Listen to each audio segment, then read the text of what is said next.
Salut à tous, c'est Captain Bibi, j'espère que vous allez tous très bien et aujourd'hui vidéo un petit peu spéciale, vous l'avez vu à la miniature, ça va pas être très long, on va se faire une vidéo tier list des pilotes MotoGP saison 2024 et par rapport un petit peu à ce qu'ils ont fait dans leur carrière. Et si ça vous tente, dites-le moi dans les commentaires, eh bien que je fasse une vidéo un petit peu des attentes des pilotes 2025, comment on les voit dans cette saison 2025. Donc on va partir directement dans le vif du sujet avec un pilote qui a fait couler pas mal d'encre, Aleix Espargaro. Aleix Espargaro, le renouveau d'Aprilia, on peut lui mettre ça quand même sur le dos. Immense carrière, 255 GP à son actif. Première victoire à Termas qui ramène Aprilia sur le devant de la scène. Pour moi, Aleix Espargaro n'avait pas le niveau World Champion, mais avait un gros potentiel. Après, pour chaque choix, n'hésitez pas à me dire si vous êtes d'accord ou pas dans les commentaires. Je suis ouvert à toute discussion. Ensuite, on poursuit avec Augusto Fernandez. Alors, Augusto Fernandez, champion du monde Moto 2 tout de même. Mais alors, en MotoGP, j'ai pas le choix, mais on aura essayé. Tout simplement, voilà. Il n'aura pas fait long feu dans la catégorie, même si on l'aura vu quelques saisons. Mais Augusto Fernandez, non, on aura essayé, tout simplement. Alex Marquez. Un Marquez peut en cacher un autre. Alex Marquez, double champion, champion Moto 3, champion Moto 2, des podiums en MotoGP, mais pas de victoire. Et pour moi, Alex Marquez, ça sera un petit truc en plus. Quel est ce truc ? Le grand frère Marc Marquez, tout simplement. Ensuite, on poursuit avec Alex Rins. Alors, Alex Rins, sincèrement, je préférais le Rins Suzuki que le Rins Yamaha, puisque avec 6 victoires et 18 podiums à son palmarès en MotoGP, notamment Rookie of the Year de Moto 3 et Moto 2, et sa dernière victoire remonte à 2023 avec le Grand Prix d'Austin. Il nous avait vraiment impressionné au guidon de la Honda LCR Castrol de Lucio Cecchinello. Il nous avait vraiment impressionné. Je vais mettre Alex Rins. Je vais le mettre. J'hésite entre un petit truc en plus et un gros potentiel. Pour moi, il a un potentiel moyen, mais je vais quand même être généreux avec Rins. Et on va le mettre en gros potentiel. On poursuit avec Marco Bezzecchi, meilleur rookie de 2022, si je dis pas de bêtises. Il compte 3 victoires en Argentine, en France et c'était en Inde, je crois, sur la même année, en 2023. Donc il y a pratiquement maintenant 2 ans. Pour moi, Marco Bezzecchi, j'hésite. Ouais, on discutera un petit peu de Morbidelli après, en termes de VR46, même si on parle là de 2024. Je vais quand même mettre Marco Bezzecchi en gros potentiel. On poursuit après avec un autre gros poisson, Brad Binder, le Sud-Africain champion du monde Moto 3, avec 2 victoires à son actif en MotoGP seulement, j'ai envie de dire. On aurait pu penser plus, mais non. Mais par contre, 2 victoires, une importante et l'autre spectaculaire. Avec, rappelez-vous, à Brno en 2020, c'était la première victoire de KTM et donc la première de Brad Binder. Pour moi, Brad Binder, dans son talent, aurait vraiment le niveau World Champion, mais dans les faits, dans les statistiques, c'est difficile. J'hésite. J'ai envie de mettre Brad Binder en niveau World Champion. Je vois Brad Binder sur, par exemple, vous mettez sur une Ducati, ça serait pas déconnant de le voir champion du monde.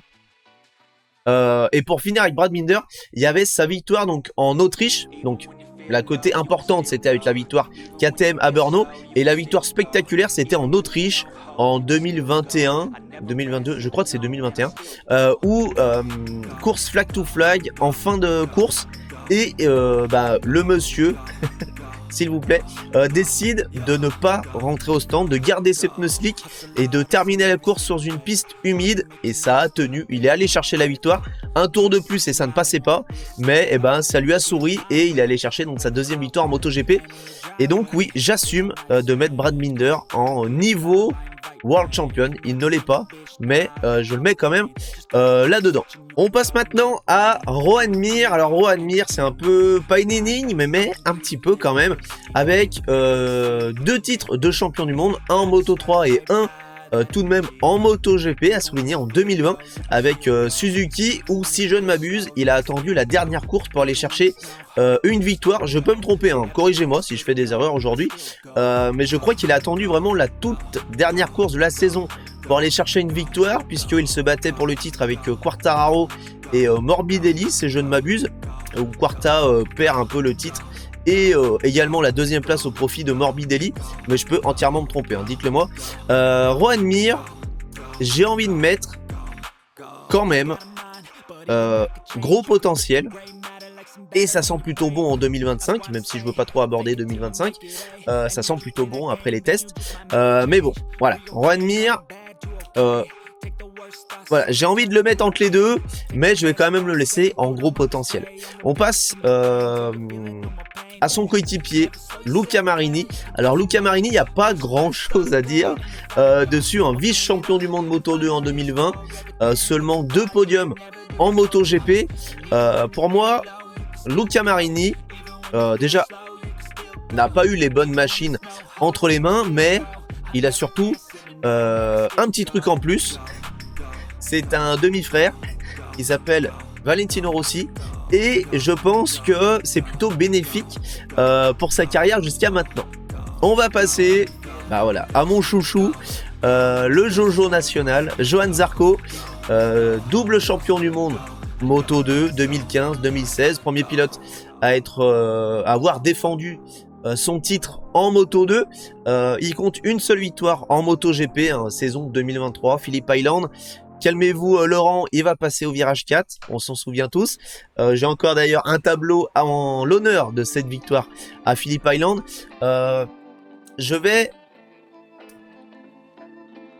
Les sentiments vont parler pour Johann Zarco, mais en restant quand même réaliste, et je vais mettre Zarco en gros potentiel. Je n'abuse pas, mais un petit peu quand même. Allez, on va rester comme ça.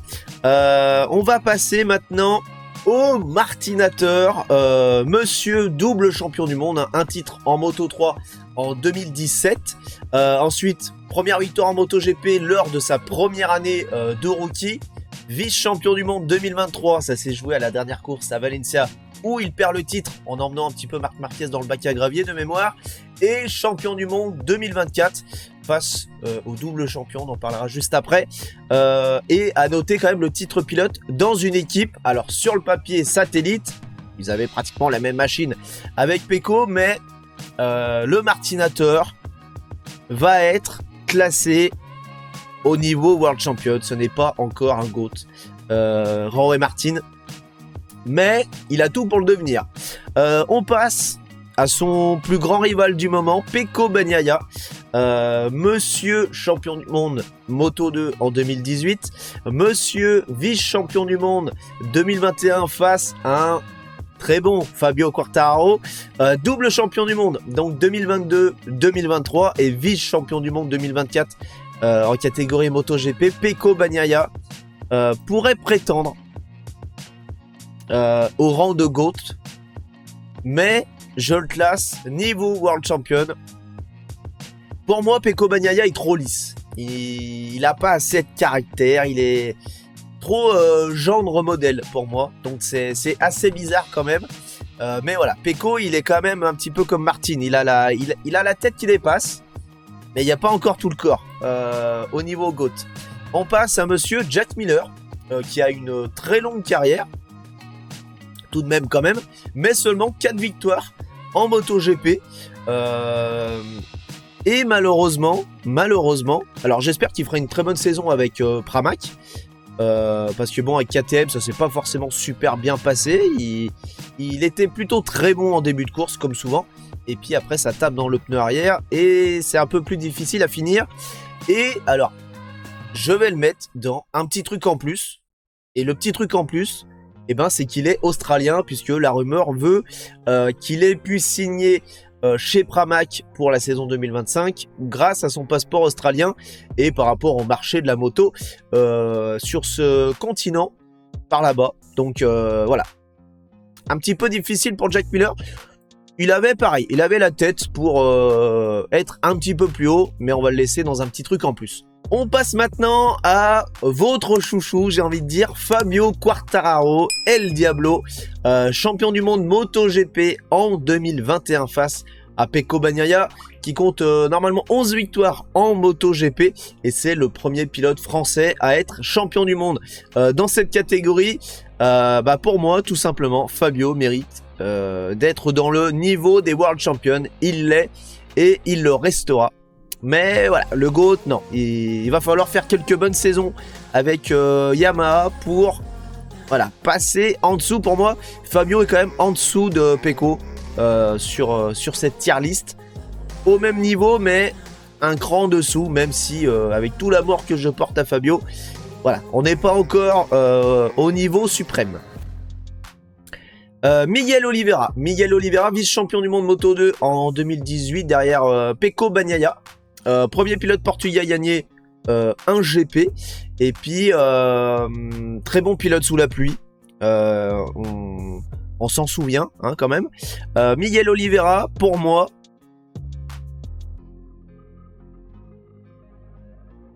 a quand même un beau potentiel. Et si on lui file une machine officielle, style Ducati et tout, je pense qu'il va en chercher quelques-unes. Il en a déjà pris quelques-unes. Et ouais, un gros potentiel, je pense que c'est amplement mérité pour Miguel Oliveira. Raúl Fernandez, vice-champion du monde Moto 2 en 2021, face à Rémi Gardner chez KTM Ajo. Ça s'était joué à quelques points sur la dernière course, si je dis pas de bêtises. Et pour moi, Raúl Fernandez, malheureusement, mais c'est que mon avis personnel, vous pouvez m'insulter dans les commentaires, mais pour moi je le mets, on aura essayé, parce que Raúl Fernandez, je trouve que il a eu quand même un peu de temps, et je le vois pas forcément ultra progresser. Alors c'est pas un pilote que je fais une fit-set dessus en Grand Prix, mais pour moi Raúl Fernandez, c'est un peu moyennasse quand même pour le MotoGP. On poursuit avec Pedro Acosta, le requin de Mazzaron. Il croque tout sur son passage, tout simplement. Champion du monde Moto 3, champion du monde Moto 2, 6e du classement l'année dernière avec 5 podiums sur sa première année. On se rappelle tout, je pense, de son GP du Qatar, du GP de Portimao et de ses dépassements là, au premier virage sur des Marc Marquez, des Pecco Bagnaia, également Brad Binder, que des gros freineurs. Et donc Acosta vraiment impressionné, voué un grand avenir en MotoGP. Je vais oser, mais pour moi Acosta a le niveau World Champion. Et ouais, je mets Acosta là-dessus. Et Acosta a le potentiel pour monter dans la catégorie supérieure. Mais pour ça, il va falloir enchaîner des très bonnes saisons. Et KTM n'est peut-être pas la meilleure des machines à avoir. Mais pardon, il faudra voir un petit peu qu'est-ce que ça va donner. On n'est pas là pour parler de ça. El Bestia, Bastianini, vice-champion du monde Moto 3, champion du monde Moto 2, 7 victoires, 18 podiums en MotoGP. Il termine avec Gresini, 3e en 2022, ce qui lui vaut de signer en 2023 et 2024 chez Ducati officiel. Il va chercher la 4e place en 2024 du classement, puisqu'en 2023, voilà, il s'était blessé en début de saison, ça lui avait pourri sa saison. Et donc Bastianini, à contrario de Acosta, je vais le mettre en gros potentiel, mais il est vraiment très limite. Il pourrait ripper dans la partie du dessus, mais quand même, il faut faire des choix. Et pour moi, Bastianini est sur un gros potentiel, équivalent à Brad Binder, voire voilà, Brad Binder, j'ai peut-être été un petit peu insolent en le mettant au niveau World Champion, mais vraiment Bastianini, ça se tient vraiment. Maverick Viñales, champion du monde Moto 3 tout de même, 10 victoires en MotoGP, 35 podiums tout de même. Et ben là j'hésite. Alors il a un petit truc en plus, mais il a quand même un gros potentiel. Il aurait pu être champion. MotoGP, Maverick Viñales, mais je vais le laisser en gros potentiel. Manque de régularité. Des fois, il y a des choses qui vont, des fois, il y a des choses qui vont pas, notamment avec la Yamaha. On se souvient également de son freinage raté. Il y avait plus de frein sur la Yamaha en Autriche, où il saute carrément de la machine en vol. C'était une image assez impressionnante de Viñales. En tout cas, c'est une des images marquantes que je garde de ce pilote. Et pour moi, ouais, ça vaut un gros potentiel pour Maverick Viñales. Il faut faire des choix quand même dans ce classement. On passe au moment peut-être que vous attendez tous depuis le début de cette vidéo. Marc Marquez, vous le voyez là dans sa petite case, et la petite case un petit peu vide. Monsieur champion du monde 125 en 2010, champion du monde 2012 en moto de 6 titres de champion du monde. MotoGP 88, victoire, 155 podiums, 62 pole positions, on va s'arrêter là. Mais Marc Marquez, tout simplement, le GOAT. Il n'y a pas d'autre mot pour qualifier Marc Marquez. Il resterait une petite place ici pour un petit Valentino.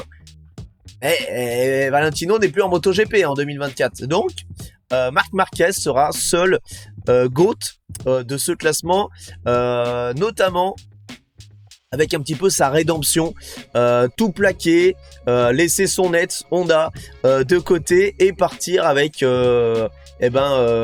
viser la cousine Ducati Gresini pour aller avec voilà la cible visée, la rouge, la Ducati, toute belle, toute flamboyante. Voilà. Marc Marquez va faire très mal en 2025. Il l'a prouvé avec la Gresini 2023 en 2024. Il n'y avait pas d'autre place. La place de GOAT était faite pour Marc Marquez dans cette tier list. Vous le saviez, je le savais, il n'y avait aucun suspense là-dessus. Mais voilà, je vais placer seulement Marc Marquez dans cette catégorie de GOAT. Et j'aime de plus en plus le pilote par rapport à son comportement, etc. Avant, j'étais plus Team Rossi, mais c'était un petit peu les clichés, les a priori, puisque je suis pas un vieux fan de MotoGP. Mais là, Marc Marquez étant, on va dire, seul encore à bord de la catégorie MotoGP, voilà, j'apprécie de plus en plus, au travers également de tout ce qui est série sur Canal+, etc. Donc ouais, Marc Marquez, de GOAT, le seul et l'unique, entre guillemets. On va passer à un autre GOAT, mais pas dans le même domaine. Franco Morbidelli, champion tout de même en Moto2, rookie MotoGP 2018. Il a quand même un titre de vice-champion 2020 derrière le surprenant Juan Mir, on s'en souvient. À cette époque, 2 victoires justement en 2020 en MotoGP, 6 podiums dans la catégorie. Et Morbidelli, je pense que vous le voyez venir, pour moi il a un petit truc en plus. C'est qu'il est dans les petits papiers de la VR46, tout simplement. Morbidelli a les bons contacts dans le MotoGP, ce qui lui vaut encore d'avoir un guidon. 2026, il va falloir qu'il performe en 2025, parce que sinon 2026, ça sent quand même pas très très bon. Di Giannantonio. Alors DJA, je pense qu'on peut dire qu'il a quand même eu chaud aux fesses. Il est vice-champion du monde Moto 3 2018, il compte une seule victoire en MotoGP, et quelle victoire, c'était au Qatar en 2023, et c'est ce qui lui sauve le cul, tout simplement, il n'y a pas d'autre mot. C'était un peu très belle performance où en voir le MotoGP, et il est allé s'imposer au Qatar, ce qui lui vaut de signer à la VR46 pour la saison suivante. Donc pour moi, Di Giannantonio mériterait le gros potentiel, il mérite vraiment, mais voilà, il a un petit truc en plus. Di Giannantonio, alors c'est pas la chance, c'est moitié chance, moitié talent. Di Giannantonio, je suis sévère avec lui, je le sais. Vous pouvez me le dire dans les commentaires. Mais ouais, Di Giannantonio, il a un petit truc en plus, quand même un petit peu de chance, parce qu'il est passé tout près du placard. On va finir avec Takaaki Nakagami, le regretté. Il va tous nous manquer. Nakagami, non, pas du tout. On l'a déjà tous oublié. 6 ans en MotoGP, hein, 2018-2024. Une seule pole position en 2020. Et ça s'arrête là. Ça s'arrête là. Donc Nakagami, on aura essayé. On aura essayé beaucoup trop longtemps. Mais bon, bah, on était quand même content de l'avoir. Les sponsors asiatiques étaient aussi contents de l'avoir. Mais je pense que c'était le seul bonus qu'il avait avec lui, c'était sa nationalité, Nakagami, parce que sinon, côté talent, voilà, c'était quand même un cran en dessous, on va pas se le cacher. Alors c'est la fin de cette tier list avec le seul et l'unique, le GOAT à Marc Marquez. En tout cas, j'espère que vous avez apprécié cette petite vidéo qui normalement n'a pas dû durer trop longtemps. N'hésitez pas à me dire votre tier list ou quel pilote vous auriez changé, sur quel pilote vous n'êtes pas du tout d'accord avec mes choix. Et si ça vous tente, dites-le moi dans les commentaires. Je referai une tier list, on va dire, des attentes pour 2025 et comment on voit un petit peu les pilotes avec notamment les 4 rookies de cette saison 2025. Moi je vous dis à très vite sur YouTube pour plein d'autres contenus et d'ici là portez-vous tous très bien. Ciao ciao.